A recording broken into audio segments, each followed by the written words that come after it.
ॐ वाङ् मे मनसि प्रतिष्ठिता मनो मे वाचि प्रतिष्ठितम् आविराविर्म एधि वेदस्य मआणिस्थः श्रुतं मे मा प्रहासेः अनेनाधीतेन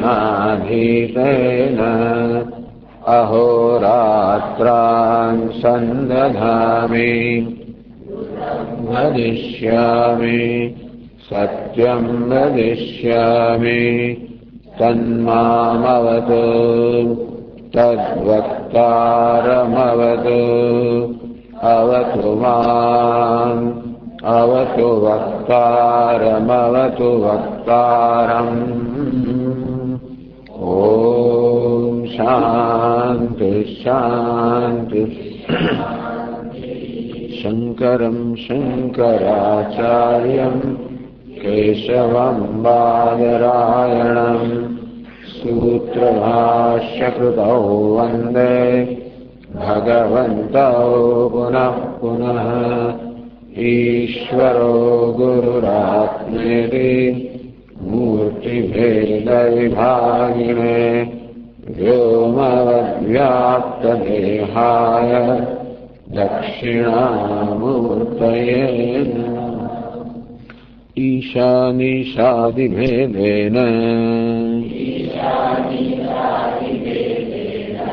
व्याकुलं सकलं जगत्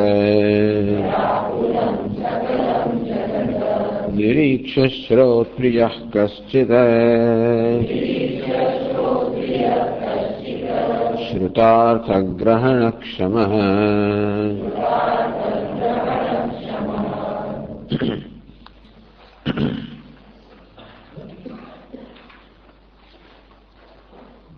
एष पन्थः एतत् कर्म एतत् ब्रह्म एतत् सत्यम अज्ञाने एक मार्ग से एक कर्तव्य से एक ब्रह्म से अर्थात एक ब्रह्मनी प्राप्ति साधन होने कारण ब्रह्म से अनंत से ये सत्यम ये सत्य बोधक होने कारण ये ज्ञान सत्य से तस्मात् न प्रमाद्येत एમાં प्रमाद न करो જોઈએ अर्थात ज्ञान ने तत्परता होवी જોઈએ એ સિવાય બંધન કરનાર કર્મ વગેરેમાં રુચિ ના હોવી જોઈએ।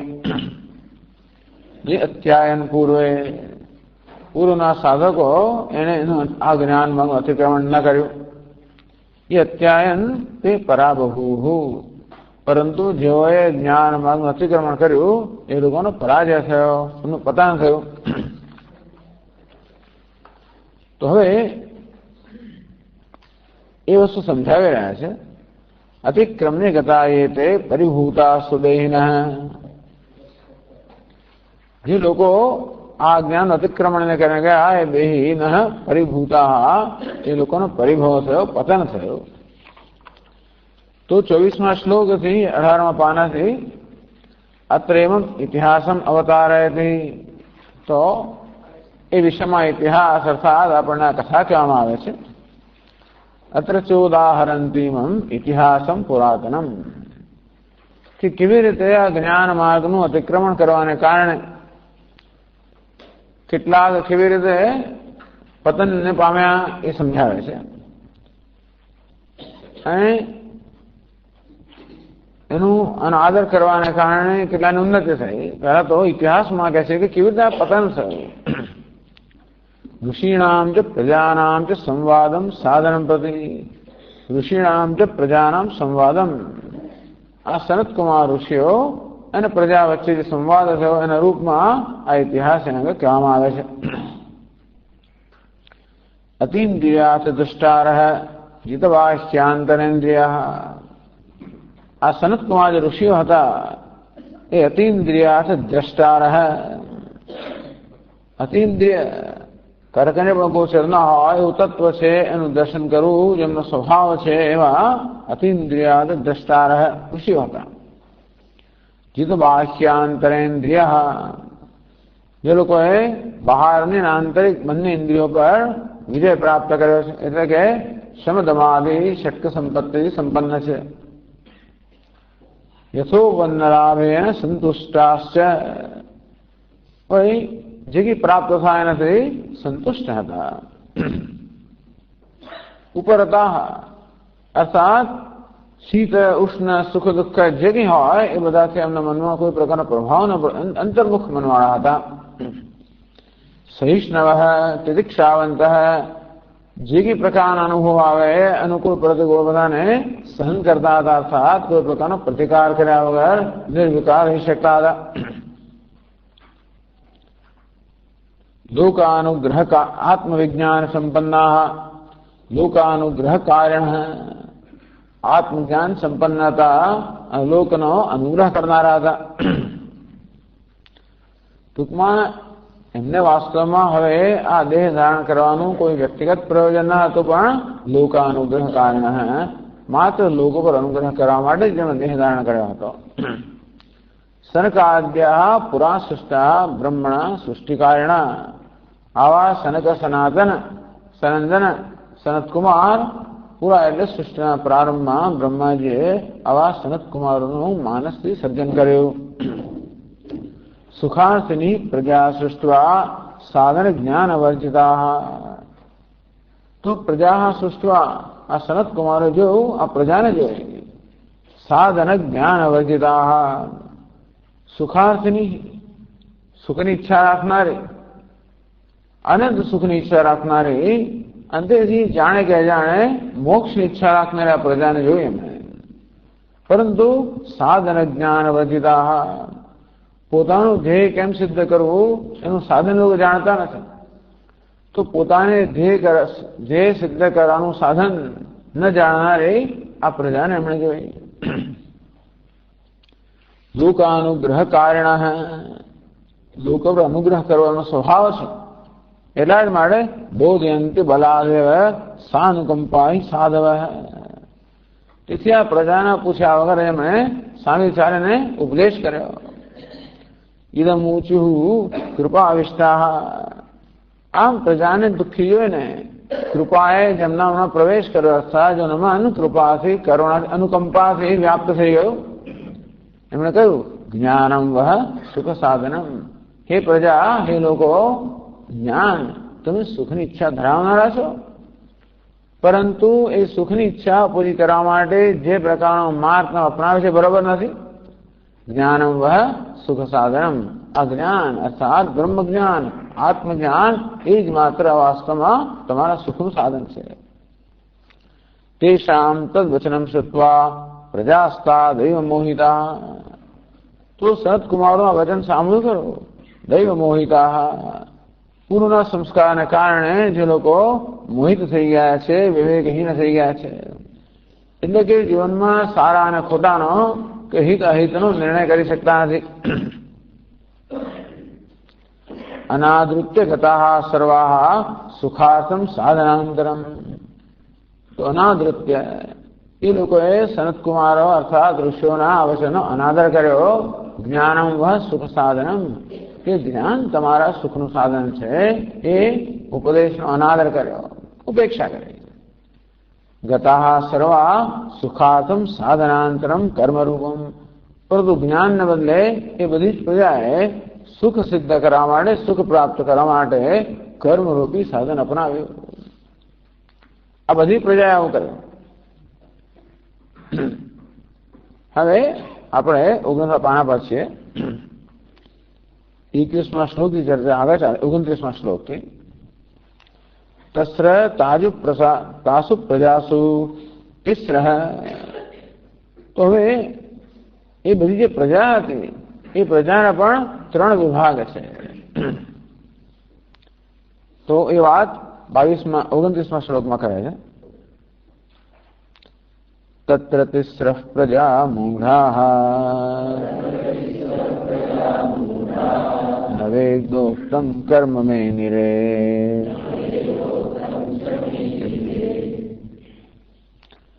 तत्र तिस्रः प्रजाः मूढाः आ मोहित थयेली कह્યું ને આગળ તે દૈવ મોહિતા પ્રજા દેવ અર્થાત પૂર્વ સંસ્કારને કારણે જે લોકોનામાં વિવેક નથી, અવિવેકી પ્રજા જે છે એ પણ 3 પ્રકારની છે. એને 3 વિભાગમાં વર્ગીકરણ થઈ શકે. તસ્ત્ર એ તાસુ પ્રજાસુ, એ પ્રજાની અંદર પણ તિસ્ર હે તામસ્ય હે, આ બધી તમોગુણી પ્રજા તો ખરી, અવિવેકી પ્રજા ખરી, એમાં પણ અધ મધ્યમોત્તમા, કેટલાક અધમ, કેટલાક મધ્યમ, કેટલાક ઉત્તમ. તમોગુણની અંદર પણ તારતમ્ય હોય તો સૌથી વધારે તમોગુણ ધરાવનારા અધમ, થોડો ઓછો તમોગુણ ધરાવનારા મધ્યમ અને અત્યંત ઓછો તમોગુણ ધરાવનાર ઉત્તમ. તમોગુણની અંદર તો આવું કેમ? આવી રીતે આ બધી પ્રજા જુદા જુદા સ્વભાવ હોય કેમ? પુણ્ય વૈ પુણ્યેન કર્મણા ભવતિ પાપ પાપેન ઇતિ શ્રુતે. તો બૃહદારણ્યક ઉપનિષદ કહ્યું પુણ્ય વૈ પુણ્યેન કર્મણા ભવતિ. જો મનુષ્ય પુણ્ય કર્મનું આચરણ કરે તો એ પુણ્યશાળી બને, અર્થાત બીજા જન્મમાં એ પુણ્યના સંસ્કાર લઈને જન્મે. પાપ પાપેન, અને જો પાપ કર્મ કરવાનો એનો સ્વભાવ હોય તો પાપ કર્મ કર્યા હોય તો પાપ કર્મ કરવાનું વલણ લઈને જ જન્મે. જો શ્રદ્ધા સેવસ, જેવી જેની શ્રદ્ધા તેઓ માનવી. એટલે આવા પ્રકારની શ્રદ્ધા, આ પ્રકારનું વલણ લઈને પ્રત્યેક માનવી જન્મ્યા હોય છે. કેટલાક માનવીઓ પુણ્ય કર્મ કરવાનું વલણ લઈને જન્મ્યા હોય છે, માટે પુણ્ય કર્મ કરવાની પ્રેરણા એમને જન્મે. કેટલાક લોકો પાપ કર્મની વલણ લઈને જન્મ્યા હોય એવી પ્રેરણા જન્મે. એટલે ભવતી શ્રુતૌ ભવતી પદમ પૂર્વમસ્તિ યહ અન્વયાનુસારેણ અનંતર મુક્તમ. પાપ પાપેન ભવતી ટીકાકારે કહ્યું. ખરેખર તો પુણ્યો વૈ પુણ્યેન કર્મણા ભવતી પાપ પાપેન. આ ભવતી પાપ પાપેન છે. એટલે કે શ્રુતિમાં, ઉપનિષદમાં ભવતી પદ જે છે એ પાપ પાપેન કરતા પહેલું છે, પરંતુ અન્વય પાપ પાપેન ભવતી એવો અન્વય હોવો જોઈએ. એ રીતે અહીંયા ટીકાકારના પ્રકાર લખ્યું છે. ઇતિ શ્રુતે પાપવાસિતા વેદોક્તમ મે નિરે. તો સનત કુમારોએ એમને ઉપદેશ કર્યો, જ્ઞાનમ વ સુખ સાધનમ, આ જ્ઞાન બ્રહ્મ જ્ઞાન તમારા સુખનું સાધન છે, પરંતુ એની પાપની વાસનાઓને કારણે એ લોકોએ આને માન્ય ન કર્યું, સ્વીકાર્યું નહીં.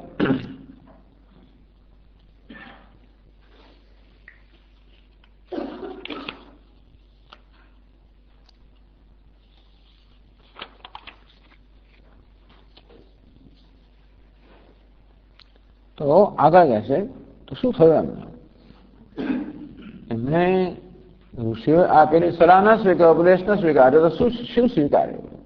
એટલે કહે છે સાધનમ પ્રજ્ઞૈવેતાઃ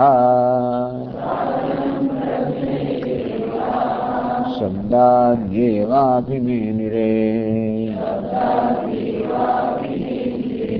શબ્દાદિસેવનાત્તાસાં મનોવાક્કાય દોષતઃ નભો ભૂભૂમિલાવાસઃ ત્રિધા કાયો વ્યજાયત માનુષૈરુપભોગ્યોયમ વદ્યશ્ચેદ્યશ્ચ નિત્યશઃ.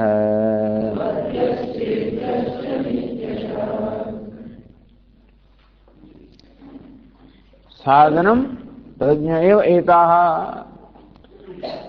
તો પૂર્વના સંસ્કારને કારણે અમને પ્રજ્ઞા પ્રાપ્ત થઈ છે. પ્રજ્ઞા પૂર્વજન્મ અભ્યસ્ત અનુભવો સંસ્કાર જાતયા બુદ્ધ્યા. તો પૂર્વ પ્રજ્ઞાને જન્મતા હોય છે. દરેક મનુષ્ય એને કર્મ અને પૂર્વ પ્રજ્ઞા લઈને જન્મે. પૂર્વ પ્રજ્ઞા કોને કહેવાય? પૂર્વજન્મ અભ્યસ્ત અનુભવો સંસ્કાર જાતયા બુદ્ધ્યા. પૂર્વના જન્મમાં જે પ્રકારનો અભ્યાસ કર્યો હોય, જે પ્રકારનું વર્તન વારંવાર કર્યું હોય, જે પ્રકારની ભાવનાઓ વારંવાર સેવી હોય, એને કારણે એ પ્રકારના એવા ઊંડા સંસ્કાર પડ્યા હોય. આમ તો જે કંઈ ભાવના સેવીએ, જે કંઈ વર્તન કરીએ, આપણા પર કંઈક છાપ છોડી જાય, પરંતુ વારંવાર જે કરવામાં આવે એ વધારે વધારે ઊંડી છાપ છોડતું જાય. તેથી અભ્યસ્ત અનુભવ, જે પ્રકારના અનુભવનો અભ્યાસ થયેલો હતો એને કારણે જે પ્રકારની વાસનાઓ અંકિત થયેલી છે એ વાસનાઓને કારણે એ લોકો અમુક પ્રકારની શ્રદ્ધા, અમુક પ્રકારનું વલણ, અમુક પ્રકારની સમજ, અમુક પ્રકાર નિશ્ચય લઈને જન્મ્યા હોય અને પ્રજ્ઞા કહેવાય. એવું જોવાને કારણે એ લોકો એવા જ્ઞાન કર્મના સંસ્કાર, જ્ઞાનના સંસ્કાર લઈને જન્મ્યા હોત તો આ ઉપદેશ તરત અસર કરી હોત. તો એવા સંસ્કાર લઈને ન જન્મ્યા હોવાના કારણે આ ઉપદેશ અસર ના કરે.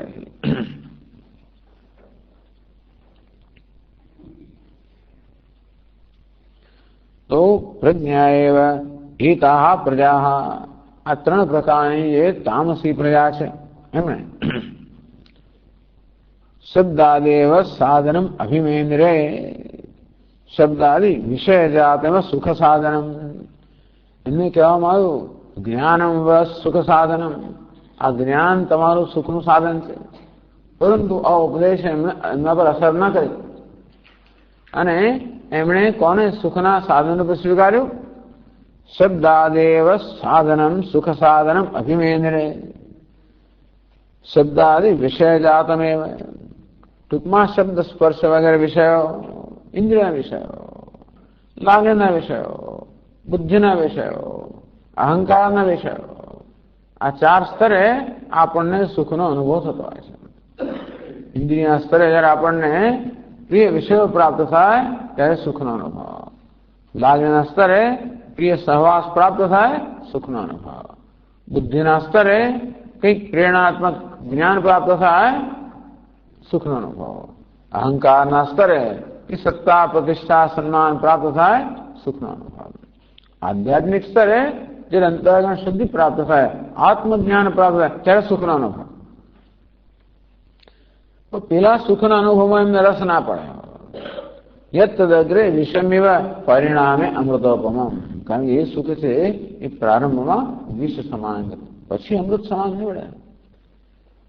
પરંતુ વિષયેન્દ્રિય સંયોગાત યત્તદગ્રે અમૃતોપમ પરિણામે વિષમિવ, આ વિષયોને ઇન્દ્રિયોના સંયોગને કારણે જે સુખ જન્મે એ પ્રારંભમાં બહુ મીઠું અમૃત જેવું જાય, પરિણામે વિષ સમાન નીવડે. પણ એમની બુદ્ધિ મોહિત થવાના કારણે આ વસ્તુ એ ન સમજી શકે. તેથી શબ્દાદિ વિષય જાતમ, શબ્દ સ્પર્શ વગેરે આ વ્યક્તિત્વના સ્તરે, ટૂંકમાં બહારના બધા જે ઉદ્દીપનો છે, જે પ્રકારની ઉત્તેજના ઉત્પન્ન કરે છે, તો એટલે એવું થાય ને ઘણી વાર કે આપણા બરોબર કડક ચા પીએ, કડક કોફી પીએ તોય આમ કંઈક તાજગી આવે, એમને ના આવે. તાજગી લેવા માટે ઉદ્દીપન જોઈએ બહારના, પાન મસાલો ખાવા પડે, સિગરેટ પી, કઈ કરવું પડે તો આમ તાજગી આવે. તેવું તો આ લોકોને પણ જરા પેલો વિષયો મળે ત્યારે તાજગી આવે. અને આ તો એવું છે ને કે એક વાર ટેવાઈ જાઓ પછી જોઈએ, પછી વધારે જ જોઈએ, પછી એના વગર ના જ ચાલે. તો જેવી રીતે પેલા વ્યસનના બધા માદક વગેરે પદાર્થો હોય તેવી રીતે આ વિષય જગતના વિષયો પણ એવા જ છે. પછી વધારે જોઈએ, વિવિધ પ્રકારનું જોઈએ, એવું નવું જોઈએ, આવું જોઈએ. તો વિષય જાત એવા સુખ સાધન મેઇનરે સંકલ્પ વિષમ ચક્રુહુ, એમના મનમાં આ પ્રકારનો સંકલ્પ થયો કે આ શબ્દાદી વિષયો અમારા સુખનું સાધન છે, આ લોકમાં કે પરલોકમાં. આ પ્રકારે માન્યતા, મન જ્ઞાને કે મન અવબોધને, જ્ઞાન મળ્યું કે જાણવું, ટૂંકમાં એ પ્રકારનો સંકલ્પ કે સમજ એમના મનમાં જન્મી.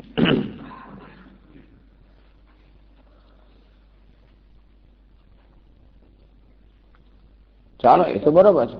પછી શું? શબ્દાદિ સેવના તાસામ મનો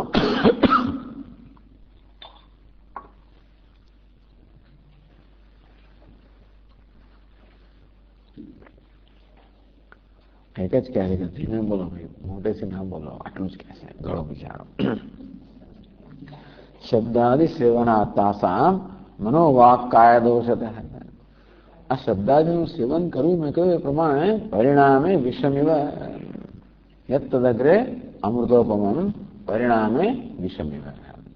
એટલે પેલું બહારના ઉદ્દીપનો આપણે ઉત્તેજના કરતા હોવાના કારણે બહુ સારું લાગે, પણ છેવટે અનેક પ્રકારના દોષ લઈને આવે. શંકરાચાર્ય મહારાજ કહે કે જે લોકો વિષય ભોગની અંદર જતા છે એ લોકોનો તો ધર્મ અને પ્રજ્ઞા અને યશ અને બધી વસ્તુનો નાશ થાય છે. વીર્ય બધા નાશ થાય. પણ બસ આવું જ છે. એટલે કેવું છે? અથો ખલવાહુ કામ એવા એમ પુરુષ. કહેવામાં આવ્યું છે કે આ પુરુષ છે એ કામનાનો જ બનેલો છે. યથા કામો ભવતી તત્ક્રતુર ભવતી. આ મનુષ્ય કામનો જ બનેલો છે. જે પ્રકારની કામના જન્મે એ પ્રકારનો સંકલ્પ એના મનમાં જન્મે. યત ક્રતુર ભવતી તત્કર્મ કુરુતે. જે પ્રકારનો સંકલ્પ જન્મે એને અનુસરીને કર્મ કરે. યત કર્મ કુરુતે તત અભિસંપદ્યતે. જે કર્મ કરે એ વસ્તુ પ્રાપ્ત કરે અને એને કારણે એ પ્રકારનું ફળ પ્રાપ્ત કરે. इति श्रुत्युक्ति न्यायेन शब्दादि सेवने कृते शब्दादि सेवना तासाम. આ પ્રકારે વિષયોનું લાંબા સમય સુધી સેવન કરવાને કારણે મનોવાક કાય દોષ અનેક પ્રકારના દોષ પ્રવેશ કરે છે. જે કે વસ્તુ આપણે આરોગ્ય, આપણે મોંમાં આરોગ્ય ખોખવાટે કે પછી આપણી જ્ઞાનેન્દ્રિયો દ્વારા કે જે બધા શબ્દો આપણે આહાર લેતા હોઈએ છીએ એ દરેક દરેક આહાર પોતાના કોઈને કોઈ દોષ લઈને આવતો હોય છે. એટલે મનોવાક કાયદો મન જેવું જેવું માણસનું બોલાણ. માણસ સાત્વિક છે, રાજસ છે કે તામસ છે, તો કઈ કઈ દોષ તો આવવાના. વિષયો બાહ્ય વિષયોમાંથી સુખ પ્રાપ્ત થતું હોય એટલે એમાં કશી ને કશી કિંમત ચૂકવવી જ પડે. મનના દોષ આવે. પહેલા તો આપણે વિષયને ભોગ અને આપણું મન હંમેશા એની તજવીજ કરતું હોય કે મને આ ક્યાંથી મળે, પેલું ક્યાંથી મળે, બસ. અને સામાન્ય રીતે મન જયારે આવી રીતે વિષયને ક્યાંથી પ્રાપ્ત કરવો અને કેમ ભોગવવો એની જ યોજના કર્યા કરતો હોય ત્યારે પછી એને બીજા બધા માટે અવકાશ ના હોય. મુખ્યત્વે આવો મનુષ્ય સ્વાર્થી પણ હોવાનો છે. કારણ કે એને પોતાની જ આમાં જેટલું બધું બીજું અટવાઈ ગયો છે કે બીજા વિશે વિચાર કરવાનો એને કે અવકાશ મળે નહીં. અને એને કારણે પછી એનામાં પોતાનો સ્વાર્થ પૂરો કરે, એને માટે રાગ એમાં અવરોધ કરે, એના માટે દ્વેષ, રાગ દ્વેષ હોવાના. રાગ દ્વેષથી પ્રેરણાને કઈ પણ કર્મ કરીએ એટલે કોઈને કોઈને ઈજા પહોંચાડવાના આપણે. રાગથી પ્રેરણ કર્મ થાય એટલે પક્ષપાત થાય, દ્વેષથી પ્રેરણ કર્મ થાય એટલે ક્રૂરતા આવે. એમ કરીને પક્ષપાત ક્રૂરતા આવવાના. અને જો પોતાની ઈચ્છાઓને સમજે નહીં અને ઈચ્છા જેમ મનમાં જન્મે એ પ્રકારે આવેગાત્મક જ કર્મ કરે. વર્તતે કામકારત. બસ જેવી કામના જન્મી એ પ્રકારે જો વર્તન કરે તો ધીમે ધીમે એવો સમય આવવા માંડે કે પછી ધર્મના માર્ગે પોતાની ઈચ્છા પૂરી ન કરી શકે માટે અધર્મનો પણ આશ્રય લેવો પડે. કારણ કે ધર્મ અર્થાત મૂલ્યોનું પાલન કરવાથી બહુ વાર લાગે. જલ્દી જલ્દી બધી વસ્તુઓ આપણી સિદ્ધ ના થાય. એ જરાક સાંકળો જરા અઘરોમાં આવે છે. અને પેલી ઈચ્છાઓ વધતી જાય, અંદર દબાણ વધતું જાય એટલે ભાઈ ધીરજ ખૂટતી જાય. એના માટે ધીમે ધીમે એવો માર્ગ અપનાવતો જાય, શોર્ટકટ લેતો જાય. ટૂંકમાં અંદર બાંધછોડ કરતો જાય. અને બાંધછોડ કરવાથી મળે એટલે પછી બાંધછોડ કરવાની ટેવ પડતી જાય. કે ચાલ આ અનુકૂળ છે, કન્વીનિયન્ટ અનુકૂળ છે, એમ કરતા બાંધછોડ કરતો જાય. આ રીતે ધીમે ધીમે ધીમે આ બધા કામ, ક્રોધ, લોભ વગેરે આ બધા દોષ મનમાં પ્રવેશ કરતા જાય. પણ જો મનમાં વિચારો કે સંકલ્પ હોય એ પ્રકારની વાણી પણ હોય, એ પ્રકારનું કર્મ પણ હોય. આ માનસિક દોષમાં પછી વાણીના દોષો, એમાં પછી કર્મના દોષો, શરીરના દોષો આવા જ માંડે. એટલે મનોવાક કાય દોષ શબ્દાદિ સેવના નક્કી જ છે. કે જે લોકો પોતાના જીવનમાં આ વિષયોના સેવનને જ સમર્પિત છે એમનામાં મન વાણી કાયના દોષ આવવાના જ, કોઈ એમાં વિકલ્પ જ નથી, એમાં અપવાદ જ નથી.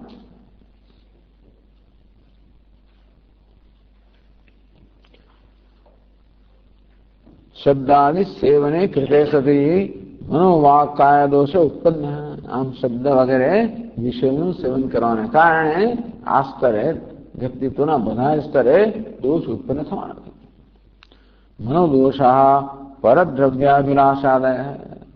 આ મનનો દોષ એટલે કેવું? બીજાના દ્રવ્યનો અભિલાષ કરવો. કે પોતાની પાસે દ્રવ્ય હોય ક્યારે પૂરતું ના હોય. મનમાં અનેક પ્રકારની ઈચ્છાઓનો જયારે જોવાણ આવે ત્યારે પછી પોતાની પાસે જે સાધન હોય, પોતાની ઈચ્છા પૂરી કરવા પર્યાપ્ત ના હોય એટલે પછી બીજાને લઈ જવાનું પણ આવી જાતની ઈચ્છા જન્મે.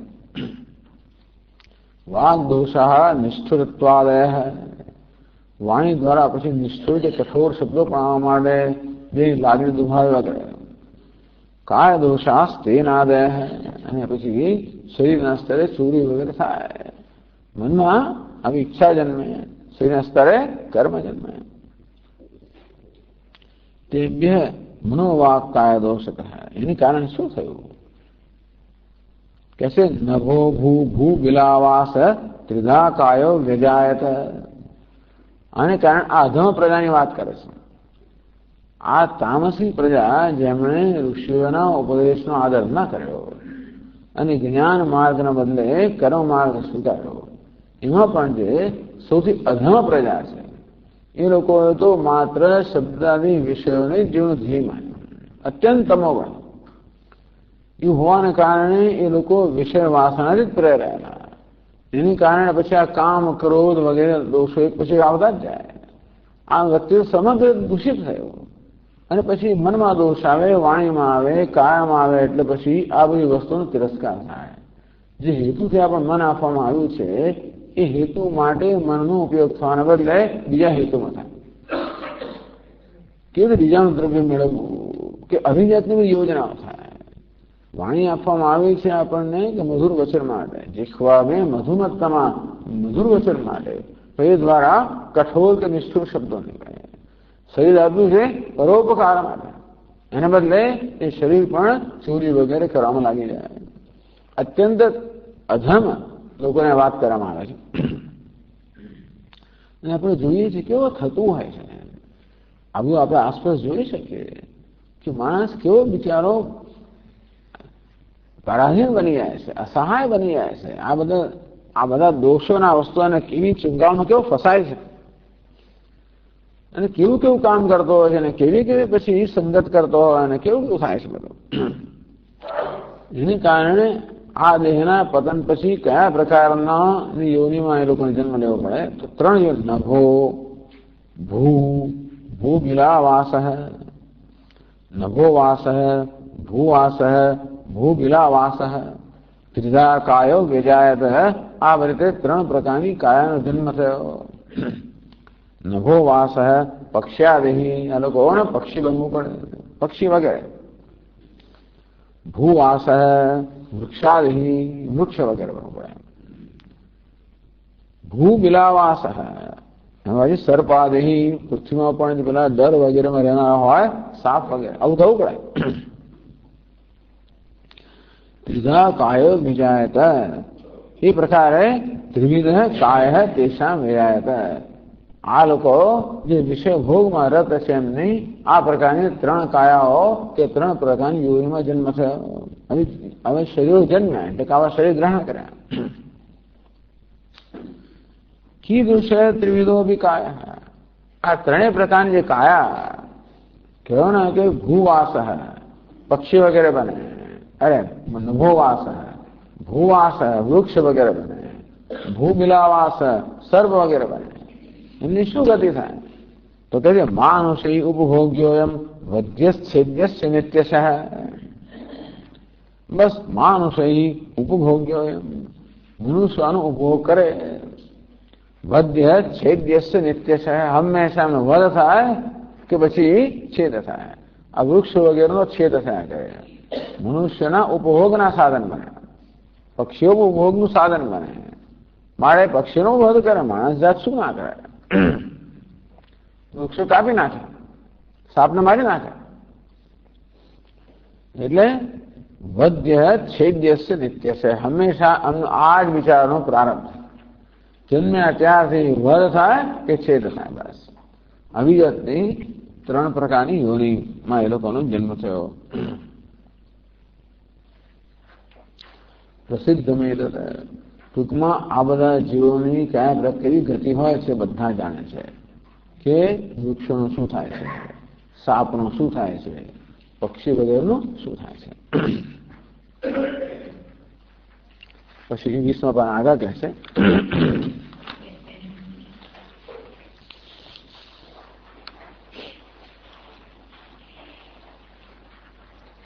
32માં શ્લોકમાં અહસ્તપાદવાગાદિ સુખહીનોતિ દુઃખિતઃ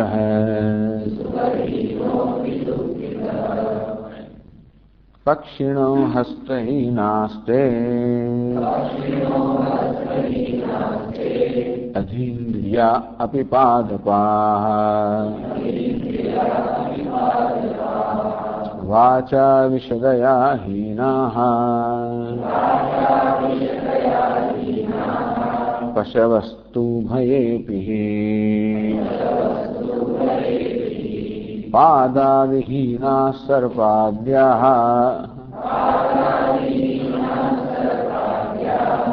પ્રસિદ્ધા સર્વદેહિના.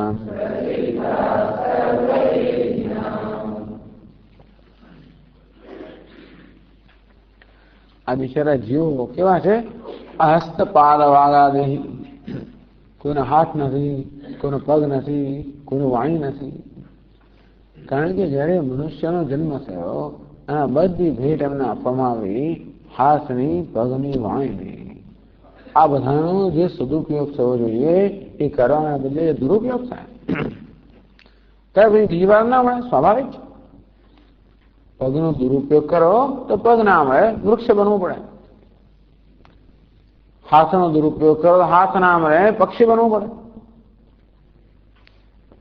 સાપને પગ નથી હોતા, વૃક્ષને પગ નથી હોતા, એ લોકોના હાથ નથી હોતા, વાણી નથી હોતી. સાપને વાણી ના હોય, વૃક્ષને વાણી ના હોય, પક્ષીને વાણીમાં પણ એ જ સમજે, બીજો કોઈ સમજે નહીં. હસ્તપાદ વાગાદિ સુખહીન અતિ દુઃખિત. અહસ્તપાદ વ્યવસ્થયા સુખહીન અતિ દુઃખિત. હવે એમને દેહ મળ્યો, સુખનું નામ ને એમાં અત્યંત દુઃખ જેમાં રહેલું છે એવો દેહ પ્રાપ્ત થયો. વૃક્ષોને વિચારનો કેવો પ્રારંભ છે? હંમેશા તાળ, તડકો, વરસાદ સહન કર્યા જ કરવાનો. છેદ છે ત્યારે તો ખરા, પણ જયારે છે ત્યારે પણ વળી પાછા મનુષ્ય ક્રૂર હોય તે પેલા પક્ષીઓ જાત જાતના અંદર બખોલો કરે, બધા કશું કર્યા જ કરે. ખિસકોલી કોઈ કઈ કર્યા કરતી હોય, પક્ષીઓ કર્યા, બધા કઈ કર્યા જ કરતા હોય. વાંદરા આવે ને કુડા કૂદને ડાળીઓ તોડે ને બધું તોડે. વૃક્ષ જરૂર કઈ કરી ના શકે, પછી કામ ના કરી શકે. માણસ પછી બધા ફળ તોડી લે, પાડે, પથરા મારી મારી તો જુદું પાછું. અને છોડ ચાલો એને કાપી નાખે, એ બાજુ જુદું. સુખહીન અતિ દુઃખિત. સુખહીન અત્યંત દુઃખી એવી આ બધી જાતિઓને પ્રાપ્ત થઈ. વ્યવસ્થાંક સ્ફુટથી 1.5 શ્લોકમાં કહે છે કયા પ્રકારની વ્યવસ્થા છે. પક્ષિણ હસ્તહીના, આમાં પક્ષીઓ જે છે એ લોકોને હાથ નથી. અધીન્દ્રિયા બી પાદપાહ, પાદપ એટલે વૃક્ષ. પાદે ને પીબતી પાદપ, જે પગથી પીએ.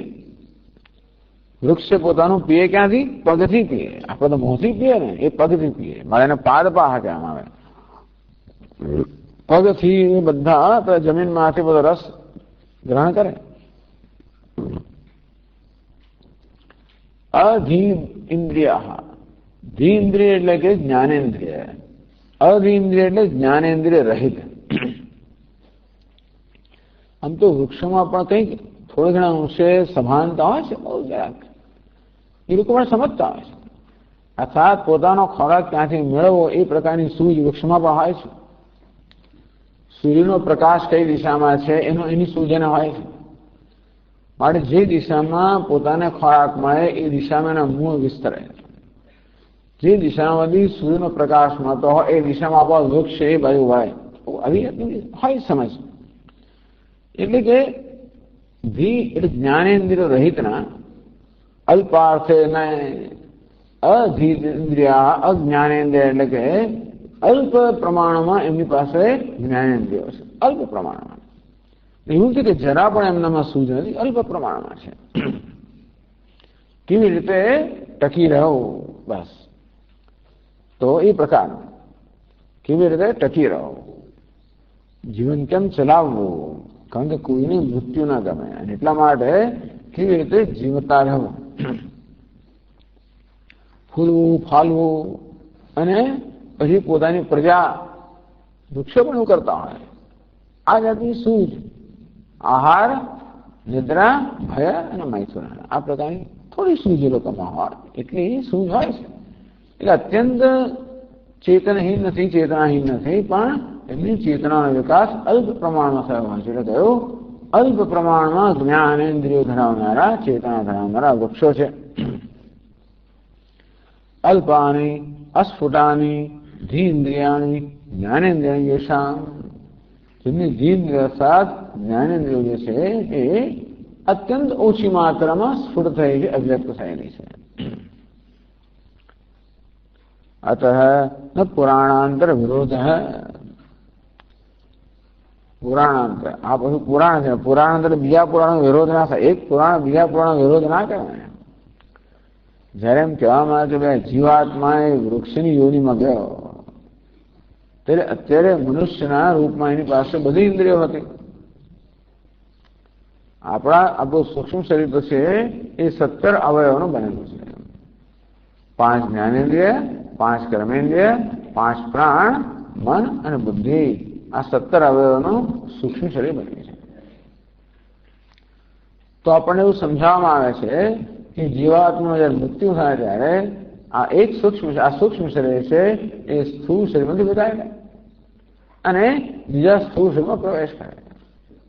એનો અર્થ એ થયો કે સમગ્ર સૂક્ષ્મ શરીર, આ 17 અવયવો ધરાવનારું સૂક્ષ્મ શરીર બીજા સ્થૂળ દેહમાં પ્રવેશ કરે છે. મનઃસ્થાન ઇન્દ્રિયાણી પ્રકૃતિ સ્થાનિક સભી શરીરમ યદવાપ્નોતિ યચ્ચાપિક્રામતિ ઈશ્વર ગૃહીત્વહિતાની સંયાતિ વાયુર્ગંધા નિવાસયાત. ભગવાને કહ્યું કે મન સહિત બધી જ્ઞાનેન્દ્રિયો એટલે સમગ્ર સૂક્ષ્મ શરીર લઈને જયારે અહીંથી અતિક્રમણ કરે અને બીજામાં પ્રવેશ કરે ત્યારે એ બધું લઈને જતા હોય છે. એટલે એવું કેવી રીતે કહી શકો કે વૃક્ષમાં જ્ઞાનેન્દ્રિયો નથી? એ જ સૂક્ષ્મ શરીરમાં છે. એટલે વૃક્ષમાં જ્ઞાનેન્દ્રિયો, કર્મેન્દ્રિયો, મન, બુદ્ધિ બધું આવવું જોઈએ. એટલે કહે છે પૂયષ્ટે ગમન સ્વીકારાત. પૂયષ્ટે તો સૂક્ષ્મ 8 પૂરી બનેલું છે. વિવેક ચૂડામાં કહેવાનું. પછી એમાં અવિદ્યા, કામ, કર્મ ઉમેરી દેવાના. એમ કરવાથી પછી એ જ ગણ્યું કે 5 જ્ઞાનેન્દ્રિયો, 5 કર્મેન્દ્રિયો, 5 પ્રાણ, પછી મન અને બુદ્ધિ, અવિદ્યા, કામ, કર્મ એમ કરીને પૂરી અષ્ટકમ. એટલે આખું 8 પૂરી વાળું સૂક્ષ્મ શરીર જાય. વૃક્ષ ઇન્દ્રિય સદભાવ સ્વીકૃત આવશ્યકત્વ. એટલે કે વૃક્ષયોની અંદર પણ એ સૂક્ષ્મ શરીર છે. એ સૂક્ષ્મ શરીરમાં બધી જ્ઞાનેન્દ્રિયો, કર્મેન્દ્રિયો છે એ સ્વીકારવું જોઈએ. પરંતુ એ વૃક્ષ વગેરે એ યોની અંદર પેલા ગોલક નથી હોતા. ભલે એ જ્ઞાનેન્દ્રિય હોય તો જ્ઞાનેન્દ્રિયને કે ગોલક જોઈએ. એ દ્વારા જ જ્ઞાનેન્દ્રિય પોતાનું કાર્ય કરી શકે. જે ભલે વીજળી હોય તો વીજળીને અભિવ્યક્ત થવા બલ્બ કશું જોઈએ. નહીં તો વીજળી બલ્બ શું કહેવાય? અભિવ્યક્તિનું સ્થાન. વીજળીની અભિવ્યક્તિનું સ્થાન. તેવી રીતે જ્ઞાનેન્દ્રિયોની અભિવ્યક્તિનું સ્થાન છે સ્થૂળ દેહની અંદર, જેને આપણે ગોલક કહીએ. કર્મેન્દ્રિય અભિવ્યક્તિના સ્થાન છે એને ગોલક કહેવાય. મનની અભિવ્યક્તિનું સ્થાન પણ આપણું મગજ છે. તો પછી અંદરથી બધી ઇન્દ્રિયો અંદર હોય સૂક્ષ્મ સ્તરે પરંતુ સ્થૂળ દેહમાં કેવા પ્રકારના ગોલકો કે અભિવ્યક્તિનું સ્થાન છે એ પરથી કઈ ઇન્દ્રિયની કેટલા પ્રમાણમાં અભિવ્યક્ત થશે એ નક્કી થાય. એટલા જ માટે આ જીવનો વળી પાછું એનું મૃત્યુ થાય ત્યારે આખું સૂક્ષ્મ શરીર બી જાય. ત્યાં બીજે કદાચ બીજો પ્રાણી થતા બીજા એમાં અન્ય વસ્તુઓ પછી વ્યક્ત થાય. એ કહેવાનો ભાવ એ છે કે સૂક્ષ્મ શરીરમાં તો આ બધી સંભાવના છે, પરંતુ સ્થૂળ શરીર કેવા પ્રકારનું છે એ પરથી સૂક્ષ્મ શરીરના કયા કયા અવયવો અભિવ્યક્ત થઈ શકે એ નક્કી થતું હોય છે. ચાલો પછી આગળ જશે અધીન્દ્રિયા પાદપાહ અભી અધીન્દ્રિયા અકર્મેન્દ્રિયા આપી. બિચારા વૃક્ષોને જ્ઞાનેન્દ્રિયો પણ નથી, કર્મેન્દ્રિયો પણ નથી, અલ્પ માત્રામાં છે. વાચા વિષદયાહીના પશવ. આ પશુઓ છે એ વિષદયા વાચા હીના. પશુઓમાં કઈક પ્રકારની વાચા હોય છે ખરી, તો વિષદ વાચા સ્પષ્ટ વાણી નથી આવતી. અર્થાત પોતાની જાતને વ્યક્ત કરે એવી સ્પષ્ટ વાણી નથી આવતી. કોઈક પ્રકારની વાણી પશુઓની હોય છે, એ લોકો સમજે એકબીજાને કરતા કૂતરું ઘસે ના તે બધી ખબર પડતી છે આપણે. પક્ષીઓ પણ હોય છે, એ બોલાવતા હોય અને બધું કરતા હોય, આપણે જોઈએ છીએ. ઘણીવાર પક્ષીઓ એક વૃક્ષ પર એક પક્ષી બીજા વૃક્ષ બીજું હોય આમ ખરું ચાલતું હોય છે, ઘણો સંવાદ ચાલતો હોય છે, બરાબર. છતાં પણ એ સ્પષ્ટ એ લોકો શબ્દો બોલી શકતા નથી. આર્ટિક્યુલેટ પોતાના વિચારોને વાસ્તવમાં શબ્દમાં એ લોકો વ્યક્ત ના કરી શકે, સ્પષ્ટ રીતે વ્યક્ત ના કરે. એટલે કહ્યું વાચા વિષદયા. વિષદ કે સ્પષ્ટ વાચાહીન છે આ પશુઓ. પશવસ્તુ ઉભયેપી. ઉભય પશવ ગ્રામ્ય આરણ્યાસ પશવ. બધી પ્રકારના પશુઓ, પાયેલા પશુઓ હોય કે વનમાં રહેલા પશુઓ હોય, આ બધા વિશદ કે સ્પષ્ટ વાચા એમના નથી. અવાચ હે નય અલ્પાશ્રય ઉત્તત્વાદ. એમને કોઈ વાણી નથી. નહીં એમ જ કહેવાય, નથી એમ જ કહેવાય. પાદાદહીના સર્પાદ્યા. સર્પ વગેરે છે એ પગ વગેરે નથી હોતા એમના, જાણીતું છે. પ્રસિદ્ધા સર્વદેહિના. અત્ર તામસા એતા યોનિ પ્રાપ્તવંતી એતાવત વ્યક્ષણ. કહેવાનો ભાવ એ છે કે આવી રીતે મનુષ્ય થયા પછી પણ જો માત્ર પશુના પ્રમાણનું જીવન જીવે છે. ન તેષુ રમતે બુધ. બુદ્ધિમાન મનુષ્ય તો વિષય જે સુખ છે એની મર્યાદાઓ અને એના ગેરલાભ સમજી જાય, વિવેક મનુષ્ય. પણ જે લોકોમાં વિવેક નથી એ લોકો તો જિંદગીભર સમજતા જ નથી. અને એવા તમોગુણી લોકોની આ પ્રકારની ગતિ થાય. અત્ર તામસા એતા યોનિ પ્રાપ્તવંતી એતાદ લક્ષિતમ. કે ભાઈ આ રીતે આવી તામસ યોનિને આ લોકો પ્રાપ્ત થાય, એ જ કહેવાનો હેતુ છે. નતું મનોવાક કર્મણામ યોનિનામ કે ક્રમો વિવક્ષિત હતી. પણ એમાં કોઈ ક્રમની વિવક્ષા નથી. એટલે કયો માણસ ક્યાં ગયો એ પ્રકારનામાં ક્રમ, મનોવાકતાય દોષ, મનના દોષ અહીં ગયા એવી જાતનો ક્રમ અહીંયા નથી કહેવામાં આવતા. પણ આ પ્રકારના દોષને કારણે આ પ્રકારની યોનિઓ પ્રાપ્ત કરે. બીજી મનવાદી સ્મૃતિના મનવાદી સ્મૃતિ વિરોધ. મનુ મહારાજે કહ્યું છે કે કોની કઈ પ્રકારની યોની મળે. શરીર કર્મદોષ યાતિ સ્થાવરતા નરહ. મનુ મહારાજે કહ્યું છે કે જે લોકો શરીરના દોષ હોય એ લોકો સ્થાવરતા યાતિ, એ લોકો સ્થાવર એટલે વૃક્ષ વગેરે બને. એટલે શરીરના સ્તરે ચોરી વગેરે કરવી એ પ્રકારે દોષ. કાયા દોષ કયો ગયો? સ્ત્રીના રહે, ચોરી વગેરે કરવી, કોઈની ઈજા કરવી, હિંસા કરવી, આ બધા તો માણસ છેવટે વૃક્ષ વગેરેની યોની પ્રાપ્ત થાય. વાચિકૈ પક્ષી મૃગતા. વાણીના દોષને કારણે કઠોર વચન વગેરે વાણીનો દુરુપયોગ થયો હોય, નિંદા થઈ હોય, ચુગલી થઈ હોય, કઠોર વચનો ઉચ્ચારાયા હોય તો છેવટે એ વસ્તુ લઈ લેવામાં આવે. એટલે પક્ષી મૃગતા. પક્ષી બનવું પડે કે પછી પશુ બનવું પડે. વિષયા વાચ હીના. માનસૈ અંત્યજાતિતામ, જેનો મનોદોષ, પરધન અભિલાષા, બીજાનું ધન લઈ લો વગેરે એવી રીતના મનમાં આવી જાતની યોજનાઓ ચાલતી હોય તો અંત્ય એટલે કે આપણે અત્યંત હલકી યોનિની અંદર મનુષ્યમાં જન્મ લેવો પડે.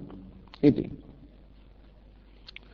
તો આ તો તમે કહ્યું નહીં, તમે અંત્યની તો વાત કરી નહીં, તો પક્ષીની વાત કરી, વૃક્ષની વાત કરી, સર્પાની વાત કરી, પણ અંત્યની વાત ના એટલે કહે છે કે પ્રકૃતિ ભૂવાસ એકાએ અંત્યજાના અભી પરિગ્રહ કાય હૈ.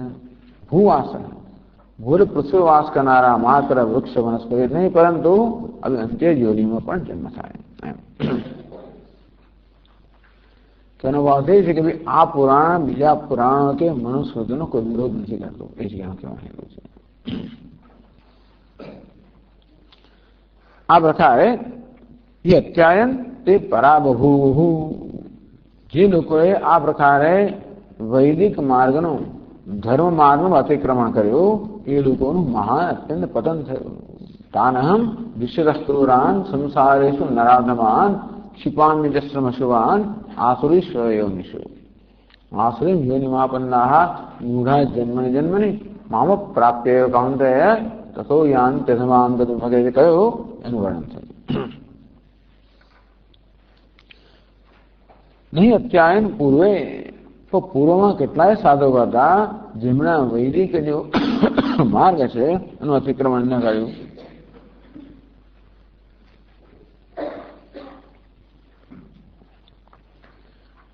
इति अंशेन सात्विकानां गतिमाख्यातम् एवं ज्ञात्वा कृतं कर्म पूर्वैरपि मुमुक्षुभिः कुरु कर्मैव तस्मात् त्वं. કે અર્જુન પૂર્વના મુમુક્ષુએ આ પ્રકારે આ સમજીને કર્મ કર્યું હતું, તું પણ કર્મ કર. એટલે આ રીતે જે જ્ઞાન માર્ગ છે અને કર્મયોગનો માર્ગ છે એનું અનુસરણ કરનાર લોકો સાત્વિક છે. જ્યારે ભોગ માર્ગ છે એનું અનુસરણ કરનાર લોકો રાજસ કે તામસ છે. તો ભોગ માર્ગ અનુસરણ કરનાર રાજસ છે અને પછી એથી હીન માર્ગ અનુસરણ કરનાર તામસ છે. ભોગની અંદર પણ એવું છે ને કે માણસ ધર્મના માર્ગે વિષય ભોગ મળે એ રાજસ લોકો, ધર્મનું અતિક્રમણ કરે ને વિષય ભોગ હોય એ તામસ લોકો. જ્યારે ધર્મનો ઉપયોગ વિષય ભોગવાની પરંતુ અંતરના શુદ્ધિમાં કરે એ સાત્વિક લોકો.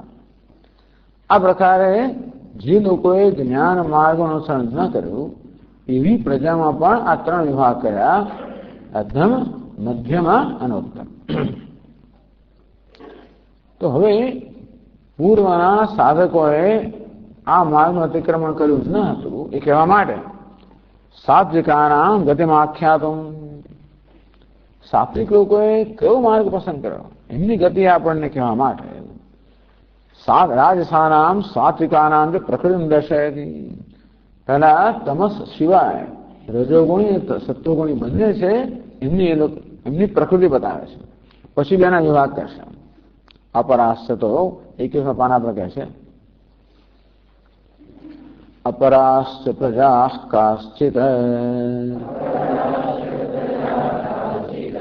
અતિક્રાંતાત્મ સાધના વેદોક્તમ સાધનમ સર્વમ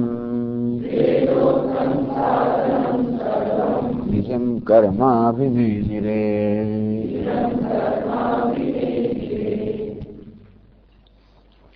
अपराश्च प्रजा काश्चित अतिक्रांत आत्मसाधना. अधम सिवाय की प्रजाओं से अतिक्रांत आत्मसाधना,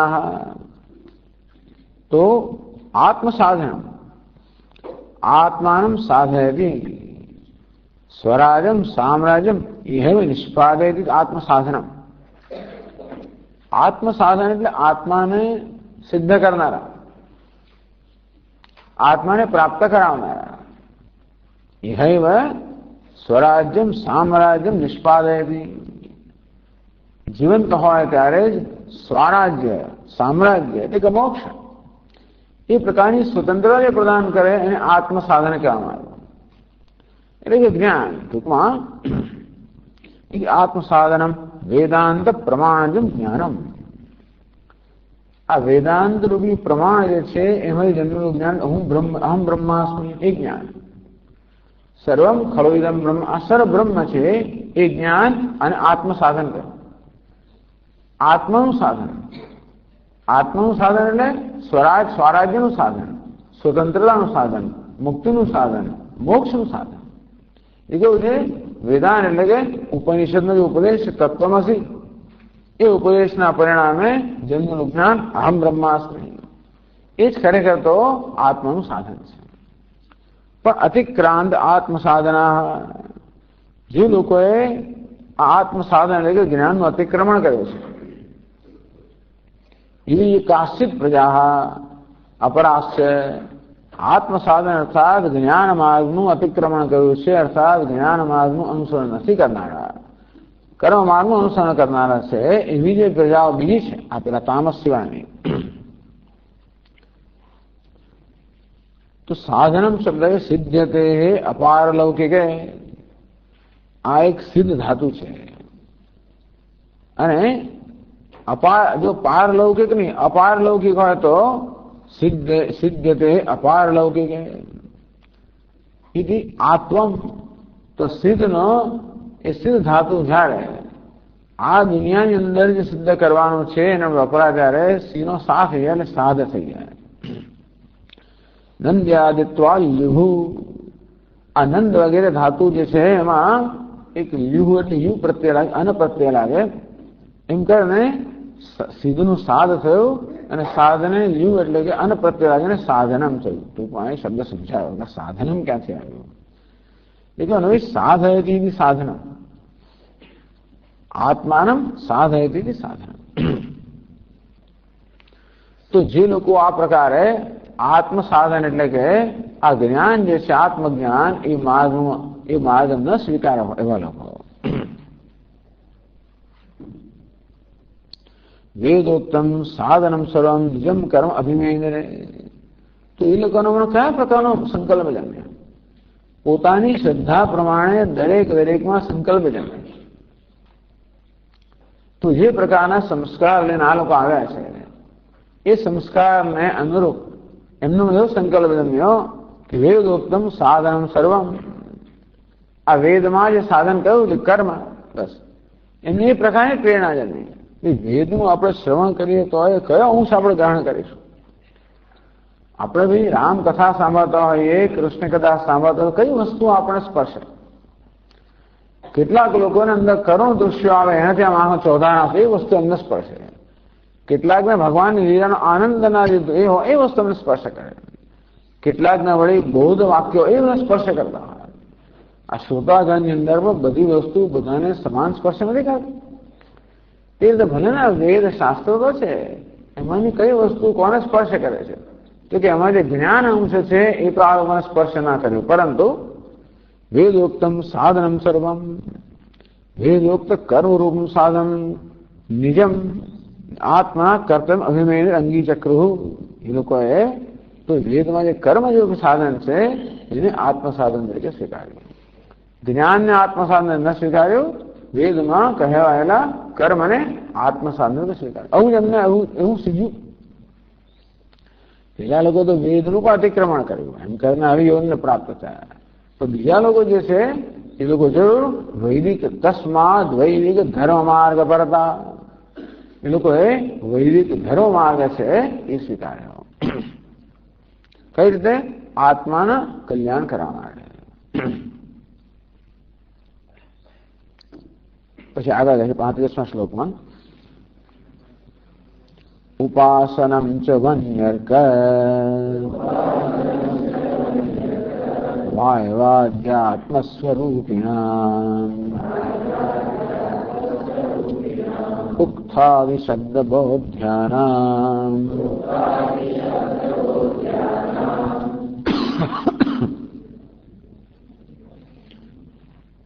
દેવતાનામ ચ સર્વશઃ।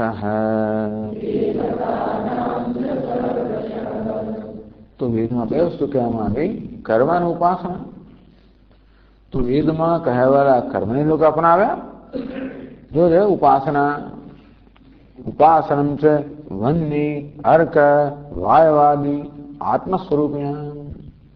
अग्नि, सूर्य, वायु वगैरह જેનું સ્વરૂપ છે ઉક્તાદિ શબ્દ બોધ્યાનામ દેવતાનામ, એ લોકોએ દેવતાની ઉપાસના પર સ્વીકારી. ઉક્તાદિ શબ્દ બોધ્યાનામ, ઉક્ત વગેરે શબ્દ દ્વારા જેનો બોધ કરવામાં આવે છે છાંદોગ્ય ઉપનિષદની અંદર, એવા વન્ય એટલે કે અગ્નિ, અર્ક એટલે કે સૂર્ય, વાયુ વગેરે દેવતાઓ ઉક્ત શબ્દથી જેનો નિર્દેશ કરવામાં આવે છે એ આ બધા દેવતાઓની મેં ઉપાસના કરી. કઈ ઉપાસનાની વાત છે ત્યાં આગળ? વન્ય એટલે પૃથ્વીનો અધિષ્ઠાન દેવતા, વાયુ એટલે અંતરિક્ષના અધિષ્ઠાન દેવતા, સૂર્ય એટલે સ્વર્ગના અધિષ્ઠાન દેવતા. સત્રેધા આત્માનમ વ્યકુરત, તો એ પ્રાણ નામના દેવતાએ પોતાની જાતને ત્રણ રીતે પહેરી. મુખ્ય દેવતા કયા છે? પ્રાણ. તો એટલે ઉત્તિષ્ઠતિ અનેન સર્વમિતિ ઉત્થઃ પ્રાણઃ, તો જેનાથી ઉત્તિષ્ઠતિ આત્માને વાસ્તવમાં જે વસ્તુ પોતાની જાતને ઉપર ઉઠાવે છે, માણસ જેની સહાયથી ઉપર ઉઠે છે, ઉત્તિષ્ઠતિ અનેન, જે સાધનથી જે સહાયથી મનુષ્ય ઉપર ઉઠે એને ઉક્ત કહેવામાં આવે, એટલે પ્રાણ. એટલે કે આપણા ઉપનિષદમાં પ્રાણની ઉપાસનાનું ખૂબ જ વિધાન છે. એ પ્રાણની ઉપાસના કઈ છે? વડે પ્રાણ જ આ ત્રણ દેવતાના રૂપમાં રહેલો છે. પૃથ્વીમાં અગ્નિ દેવતાના રૂપમાં, અંતરિક્ષમાં વાયુ દેવતાના રૂપમાં, સ્વર્ગમાં સૂર્ય દેવતાના રૂપમાં પ્રાણ જ રહેલો છે. તો જે રીતે શાસ્ત્રમાં આ બધા દેવતાની ઉપાસનાનું વિધાન કરવામાં આવ્યું,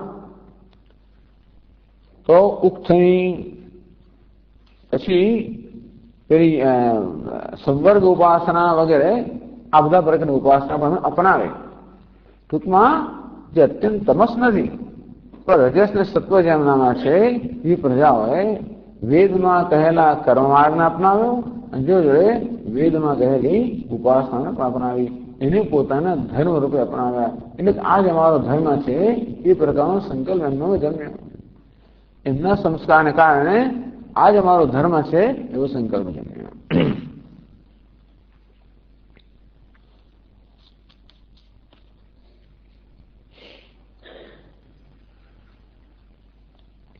પછી હવે આગળ કહેશે આમ રાજસ અને તામસ આ બંને પ્રજા છે એમને શું કર્યું? એની સમાનતા બતાવે. હવે ક્યાં એ લોકોમાં ભેદ છે બતાવે છે. આગળ કહેશે અત્રાપિ દ્વૈધમાપન્નમ પ્રજાનામ ફલભેદતઃ સ્વર્ગાદિ સુખસિદ્ધ્યર્થમ વૈદિકે જ્ઞાન કર્મણિ ચક્રુઃ કાશ્ચિત પરા જગ્મુઃ વિચાર્યૈવં પરસ્પરમ.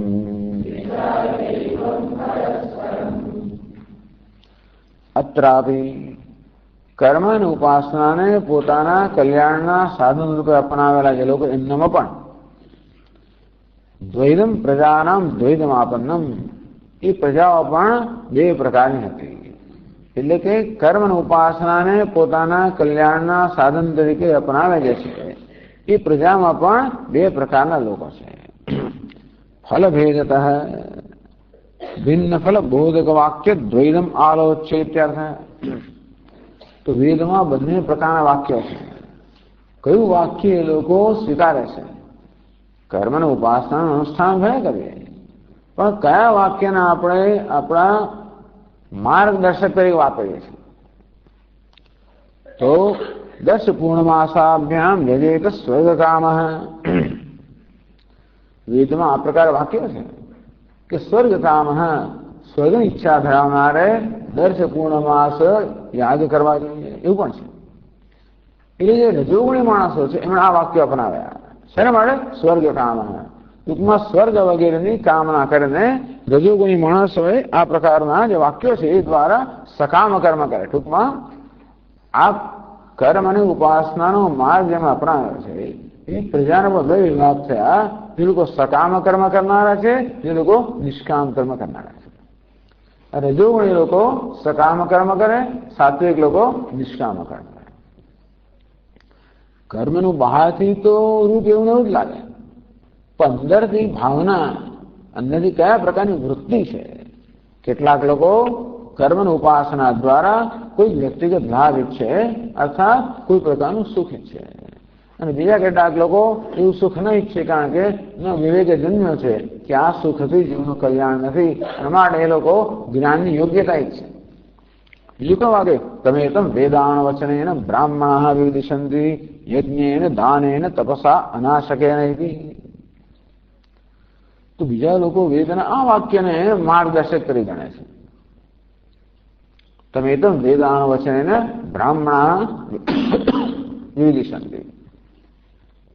બ્રાહ્મણો અર્થાત વિચારશીલ વ્યક્તિઓ, વિવેકી જનો. વિવિધિશંતિ વેદનું ઈચ્છંતિ, એ લોકો વિવિધિશા ઈચ્છે છે. એ લોકો ઈચ્છે કે અમારામાં જ્ઞાનની ઈચ્છા જન્મે. યજ્ઞેન દાનેન તપસા અનાશકેન. યજ્ઞ, દાન, તપશ્ચર્યા અને નિત્ય કર્મ કહેવામાં આવે. યજ્ઞો દાનમ તપસ્સૈવ પાવનાની મનીષા. તો આ યજ્ઞ દાન તપસ્કર્મ ન ત્યાજ્યમ કાર્યમેવ તદ. ભગવાન તમે યજ્ઞ, દાન, તપશ્ચર્યા જે નિત્ય કર્મ છે એનું ક્યારે ત્યાગ ન કરવો જોઈએ. તો ચાલો, એતાન્ય કર્માણી સંયમ ત્યક્ત્વા ફલાની કર્તવ્યાની મે પાર્થ નિશ્ચિતમ મતમુત્તમમ. ભગવાન કે આ કર્મ પણ કરો તે પણ ફલમ સંજ્ઞા, ફળનો ત્યાગ, સંજ્ઞનો ત્યાગ કરને, એટલે કર્મના અભિમાનનો ત્યાગ કરને, કર્મની આસક્તિનો ત્યાગ કરીને આ યજ્ઞ, દાન, તપસ્યાના કર્મ પણ કરવા જોઈએ, એવું મારું ઉત્તમ મત છે. એ માર્ગમાં સ્વીકારે. વેદમાં કહ્યું કે ભાઈ યજ્ઞ, દાન, તપસ્યા વગેરે કર્મના અનુષ્ઠાન દ્વારા બ્રાહ્મણ અર્થાત વિચારશીલ મનુષ્યો વિવિધિશંતિ, એ લોકો વિવિધિશા અર્થાત જ્ઞાનની ઈચ્છા મેળવવા માંગે છે. એ લોકો અંતઃકરણ શુદ્ધ કરવા માંગે છે, જેથી મનમાં જ્ઞાનની ઈચ્છા જન્મે.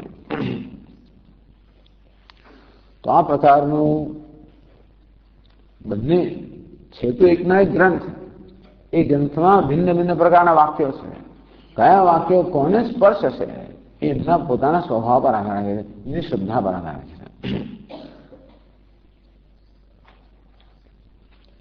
સ્વર્ગાદિ સુખ સિદ્ધ્યર્થમ વૈદિકે જ્ઞાન કર્મણી ચક્રુઃ. કાશી કેટલીક પ્રજા હતી, એમણે સ્વર્ગ આદિ સુખ સિદ્ધ્યર્થમ, સ્વર્ગ વગેરે સુખ સિદ્ધ કરવા માટે વૈદિકે જ્ઞાન કર્મણી ચક્રુઃ, આ વેદની અંદર જે જ્ઞાન ઉપાસના અને કર્મ વિધાન કરવામાં આવ્યું છે એ માર્ગમાં અપનાવ્યો.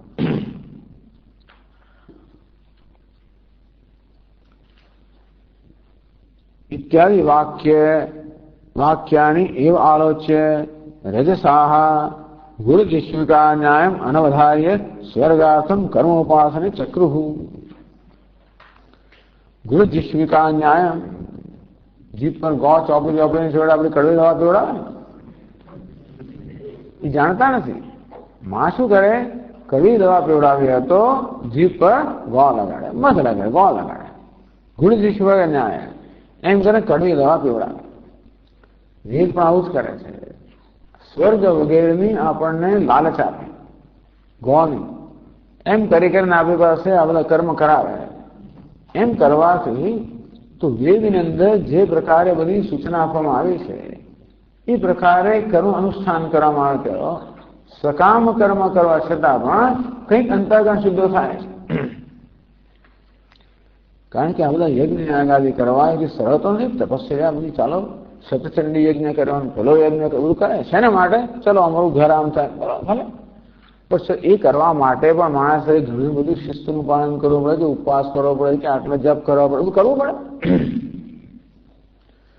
એ પ્રક્રિયામાં એ માણસને એ પ્રકારે કડવી કેટલો પરિશ્રમ કરવો પડે.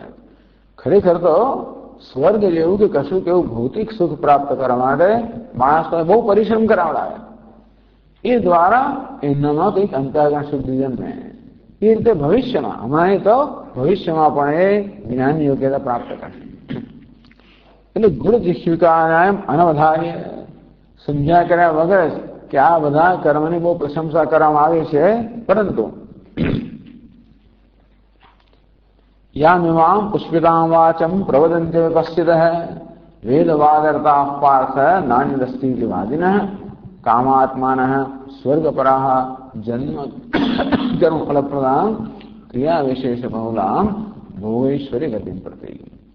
बस यामिमां पुष्पितां वाचं प्रवदन्ति अविपश्चिताः अविवेकी लोग रमणीय અને પુષ્પ જે અત્યંત સુગંધી અને રમણીય દેખાવમાં રમણીય વાણી પુષ્પ સુગંધી ને દેખાવમાં રમણીય કેસુડા હોય ને દેખાવમાં રમણીય એમાં સુગંધ કોઈ પ્રકાર ના હોય કેવી રીતે આ વાણીમાં દેખાવમાં રમણીયતા છે તો કોઈ સુગંધી નથી કારણ કે વેદવાદરતા વેદની અંદર જે અર્થવાદ છે જેમાં સ્વર્ગ વગેરેનું ખૂબ બધી ચડીને વર્ણન કરવામાં આવે અને સાચું માને છે એને લોકો સાચું જ માને નાન્યદસ્તી વાદના આ સ્વર્ગ સિવાય જગતમાં બીજો કોઈ ધ્યેય નથી એવો વાદ કરનારા કામાત્માનઃ હંમેશા અનેક પ્રકારની કામનાઓ કરનારા સ્વર્ગપરાહ સ્વર્ગને જીવનું પરમ ધ્યેય માનનારા જન્મ કર્મફળ પ્રદાન જન્મ અને કર્મફળ જન્મરૂપી કર્મફળ પ્રદાન કરનારી આ બધી વાણી બોલે છે એટલે કેટલાક લોકો આવી રીતે ઘણી વાર પેલો સેલ્સમેન આપણે ઘરે આવે ને જાત જાતની મીઠું મીઠું બોલી બધું આપણે વગાડી જાય ને ઘણી વાર પછી ખબર પડે આ તો આ લીધું પેલું લીધું ને દુકાનમાં જાય દુકાનદારો ઘણા એવા બધા પૂછવા હોય છે ને કે આપણે એક વસ્તુ 6 વસ્તુ વગાડે આપણે આ તમે જોયું છે આજ આ નવો માલ આવે આપણે એક સાડી 6 સાડી વગાડી આપે હોય કારણ કે આ નવો માલ આવે પેલું આવ્યું બધા એવા જ હોય ટૂંકમાં જ્યાં 100ની દુકાન જાય એ કારણ જેની દુકાન જવી રીતે એ નવા બતાવે તમે જેવા જો એક વસ્તુ લઈ આવો 6 વસ્તુ સ્ટોરમાં પણ એવું છે એટલે કૂપન આ લોકો બધી 33% 33 સેન્ટ ને પેલી આમ બધી કાઢે બહેનો પછી શનિ રવિ આવે શનિવારે પછી બધી કૂપન ભેગ કરીને ખરીદવા જાય કૂપન ભેગો તો $5 તમે $10નું પેટ્રોલ ખર્ચે જેવા આવે એ તો ખરું પણ એ રીતે સ્ટોરમાં જાય એટલે સ્ટોરમાં તો અંદર માલ હોય બહાર એવો સરસ માલ ખડકેલો હોય આમ એકદમ આકર્ષક હોય એટલે બધું એ બહુ ઉઠાવતા જાય ધીમે ધીમે એમ કરતા પેલા $5 બતાવવામાં $50 માલ એ લોકો ખરીદીને આવે આવું થાય આવું છે દુનિયામાં આ પ્રકારની રીતો છે બધી આ જ રીત વેદ પણ અપનાવે છે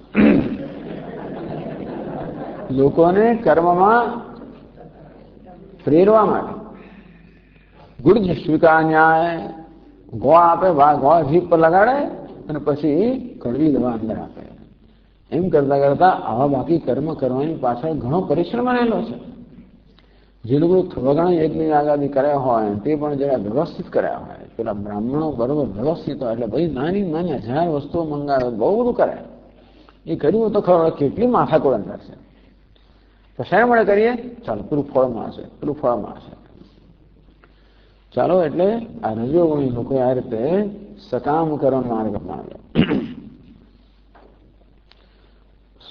સ્વર્ગાદિ સુખ સિદ્ધ્યર્થમ વૈદિકે જ્ઞાન કર્મ ચક્રુ સ્વર્ગ વગેરે સુખની સિદ્ધ કરવા માટે એમણે વેદમાં જેનું વિધાન કરવામાં આવ્યું છે એવું કર્મ અને ઉપાસનો જે માર્ગ છે એનું અનુષ્ઠાન કર્યું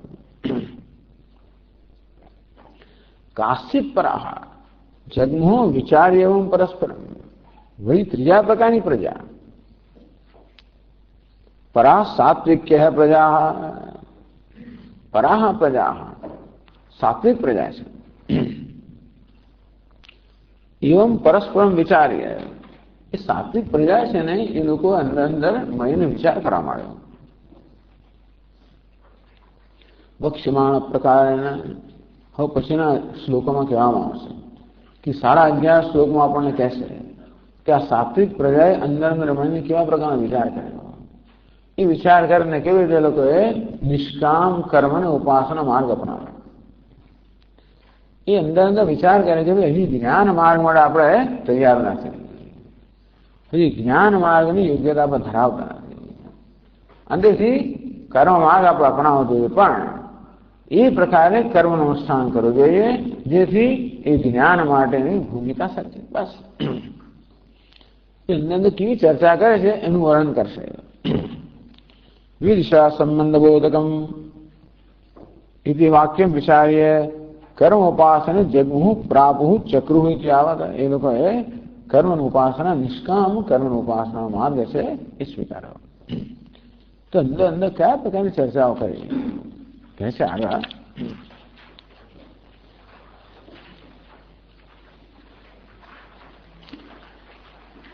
सनकाद्यैर्वेद विद्भिः उक्तं न साधनं परम् ज्ञानं तत्राधिकारोऽस्ति न कथञ्चन नोऽधुना स यश्चात्मा परं ब्रह्म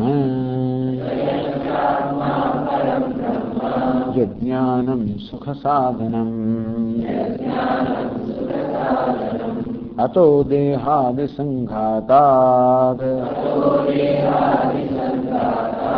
अस्माभिर्न पृथक् कृतः वेदविद्यो विपूर्वेभ्यः पित्रादिभ्यः कथञ्चन।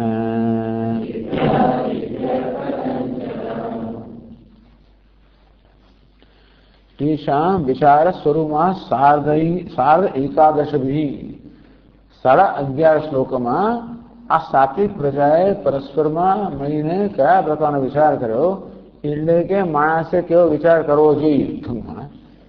આ દ્વારા એ તો પુરાણમાં કથા કે ખરા, કથા દ્વારા બોધ શું, માણસે કેવો વિચાર કરવો જોઈએ પોતાના જીવનમાં. એટલે 11.5 શ્લોકો પેલાને જલ્દી પતાવી નાખ્યા. તમોગુણની વાત કેમ કરી, જેથી એને દૂરથી ના અડકે કે આ તો નહીં ભાઈ, પક્ષી નથી થવું, વનસ્પતિ નથી થવું, વૃક્ષ થવું પડશે, સાપ થવું પડશે, નહીં તો છોડે. એટલે એ કહેવાનો હેતુ, એની નિંદા કરવાનો હેતુ એ છે જેથી આપણે એને દૂર રહીએ, નિષેધ કરે. રજોગુણની પણ નિંદા કરવામાં આવે કે ભાઈ આ તો તમારે અંદર અહીં સંસારમાં રાખનારો છે. એટલે આ તમોગુણ અને રજોગુણનું વર્ણન કરવાનો હેતુ એ કે એમાં રહેલા દોષનું દર્શન કરાવવા દ્વારા આપણને સત્વગુણી મનુષ્યો કયા પ્રકારનું ચિંતન કરે છે એ બતાવીને એવા ચિંતનમાં પ્રેરે છે.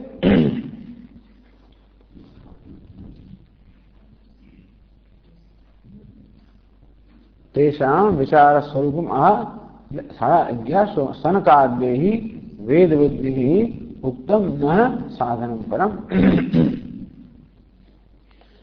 સનકાદ્યૈ ન અસ્મભ્યમ પરમ નિશ્રેષ્ઠમ સાધનમ જ્ઞાનમુક્તમ. તો કે ભાઈ વાત સાચી છે. સનકાદિ ઋષિએ કહ્યું ને જ્ઞાનમ વસ સુખ સાધનમ. હે પ્રજાઓ, જ્ઞાન તમારા સુખનું સાધન છે. આ લોકો સમજ્યા.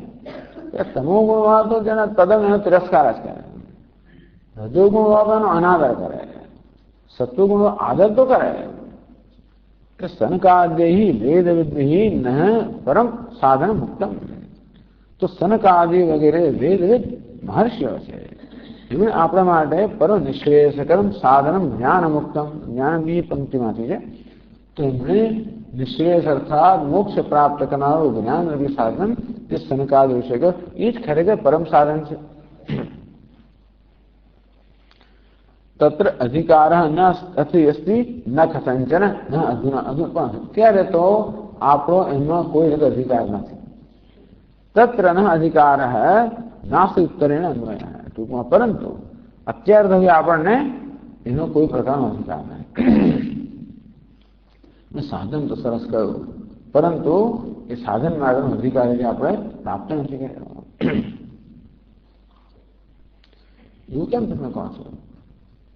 તો જ્ઞાન જ્ઞાન જે છે એટલે કે ઉપનિષદ એમનો ઉપદેશ એટલે કે મહાવાક્ય. તો મહાવાક્યનો ઉપદેશ થાય ત્યારે આપણા જ્ઞાન ક્યારે જન્મે? એ જ્ઞાન મેળવવાની યોગ્યતા આપણે પ્રાપ્ત કરી હતા. એટલા સાત્વિક પ્રજાએ અંદર પરસ્પર ચર્ચા કરીને કહ્યું કે ભાઈ આપણે આ મહાવાક્યના ઉપદેશ દ્વારા ભલે ઉપદેશ થાય પણ ઉપદેશ દ્વારા થતા જ્ઞાનની યોગ્યતા પ્રાપ્ત નથી કરી.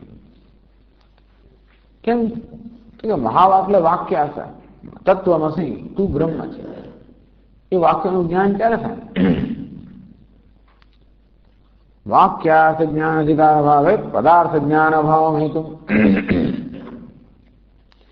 એક સાદો નિયમ તો એ છે कि कोई भी वाक्य હોય એ એકથી વધારે શબ્દોનું બનેલું હોય તો એ પ્રત્યેક શબ્દનો અર્થ જો આપણે જાણતા હોઈએ તો આપણે એ વાક્યનો અર્થ સમજી શકીએ. મને મારા માટે પાણી લાવ એવું કહ્યું તો ભાઈ મારે માટે તો કોને માટે, માટે એટલે શું, પાણી એટલે શું, લાવવું એટલે શું, ખબર તો પડી જાય ને. નાનું પેલું બાળકને કે લઈ આવજો પાણી, એ બીજા જાય સમજ ના પડે, એ અર્થ સમજતો નથી. શબ્દોનો અર્થ ના સમજાય તો વાક્યનો અર્થ ના સમજાય. એટલે વાક્યનો અર્થ સમજવા માટે વાક્યમાં રહેલા પ્રત્યેક શબ્દનો અર્થ આપણે સમજવો જોઈએ. તો એ તત્વમસી, તત્વ એટલે બ્રહ્મ, ત્વમ એટલે આત્મા, અસી એટલે બંને એક છો. આ તત્વ, ત્વમ અને અસી, આ ત્રણ પદ છે કે શબ્દો છે એનો અર્થ સમજવાની ક્ષમતા પ્રાપ્ત કરી હોય તો જ પછી વાક્યના અર્થની ક્ષમતા પ્રાપ્ત થાય. વાક્યાર્થ જ્ઞાન અધિકાર અભાવે પદાર્થ જ્ઞાન અભાવમ હેતુમાં. તેનો અર્થ એ છે કે તો જ આ જ્ઞાન માર્ગ આપણે સ્વીકારી જ્યારે આ શબ્દોનો અર્થ આપણને સમજ પડી હોય. તત્ કોને કહેવાય, ત્વમ કોને કહેવાય, પદાર્થ જ્ઞાન હોય તો જ પછી વાક્યાર્થ જ્ઞાનની યોગ્યતા પ્રાપ્ત કરી કહેવાય. સયશ્ચાત્મા પરમ બ્રહ્મ ये ज्ञानम सुख साधनम. सह यह जो प्रसिद्ध आत्मा ब्रह्म, स शास्त्र प्रसिद्ध है, यह आत्मा त्वम पदलक्ष्य है. तू जाने के गुरु जी के तू ब्रह्म છે. તું એટલે કોણ? આ શરીર નહીં, ઇન્દ્રિય નહીં, મન નહીં, બુદ્ધિ નહીં, અહંકાર નહીં, પરંતુ બધાનો સાક્ષી, બધાનો પ્રકાશક. આમ તું શબ્દનો જયારે પ્રયોગ થાય ત્યારે સીધે સીધો અર્થ કેવો થાય? અહંકાર. પણ નહીં, અહંકાર બ્રહ્મ છે એ કહેવાનું પ્રયોજન નથી. અહંકાર બ્રહ્મ હોય ના શકે. તો તું બ્રહ્મ છે એમ જયારે કહ્યું મને ત્યારે હું એટલે કે અહંકાર હું સમજ્યું તો આ વાક્ય કોઈ રીતે બંધ બેસે જ નહીં. અને તેથી અહમ શબ્દનો અર્થ અહંકાર ન થાય પરંતુ ચૈતન્ય થતો કોઈને સંભવિત છે. એ રીતે આપણા મનમાં જો અંતઃકરણ શુદ્ધ હોય તો આ રીતે વાચ્યાર્થમાં આપણે લક્ષ્યાર્થમાં ગતિ કરી શકીએ. એટલે ये आत्मा त्वम पदलक्ष्य है, एक परम ब्रह्म तत्पदलक्ष्य है. आत्मा त्वम पदનો જે લક્ષ્યાર્થ છે ચૈતન્ય એ બ્રહ્મ અર્થાત તત્પદનો લક્ષ્યાર્થ છે. જે જ્ઞાનમ સુખ સાધનમ, જે બંનેનું ઐક્ય જ્ઞાન છે એ જ સુખનું સાધન છે. આમ તત્ અને ત્વમ બ્રહ્મના આત્માના ઐક્યનું જ્ઞાન છે એ જ સુખનું સાધન છે. તો એ જ્ઞાન પ્રાપ્ત કરવાની યોગ્યતા છે અમે પ્રાપ્ત નથી કરી, કારણ કે તત અને ત્વમ આ બે પદનો અર્થ જેને જાણ્યો નથી. સહ